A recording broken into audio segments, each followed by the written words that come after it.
The use of Pushkin's poetry and the reference to Napoleon were emblematic of this narrative strategy, drawing on national history and culture to contextualize present-day events.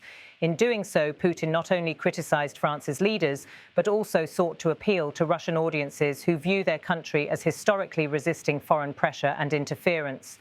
Observers note that such rhetoric also serves to shore up domestic support for Moscow's ongoing war effort by portraying Russia as a victim of Western provocation and hypocrisy.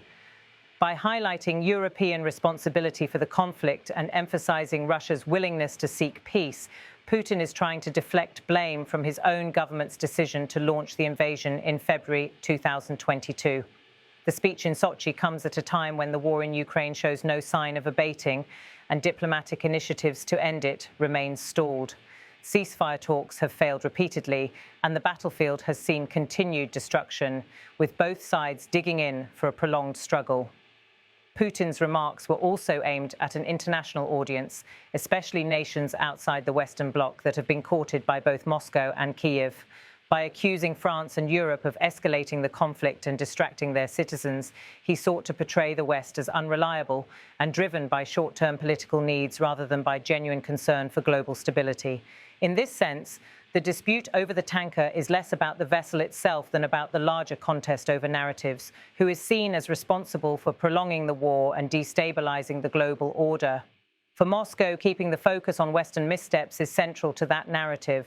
For France and its European allies, however, the seizure of a suspected Shadow Fleet tanker is part of enforcing sanctions designed to cut off Russia's war financing.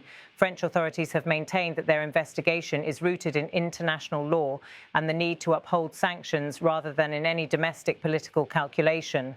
As the war in Ukraine grinds on, incidents such as this one underscore how deeply the conflict has reshaped relations between Russia and Europe. Routine maritime enforcement actions now carry political and symbolic weight far beyond their immediate implications, and each side accuses the other of bad faith. Putin's remarks in Sochi make clear that Russia will continue to resist Western narratives that portray it as the primary aggressor. Instead, Moscow will seek to position itself as both a historical and present-day defender against Western overreach. The forum where the Russian president spoke served as yet another platform for these long-standing arguments. While the remarks offered no concrete proposals for peace, they reinforced the Kremlin's message that the war's continuation is primarily the fault of Western powers.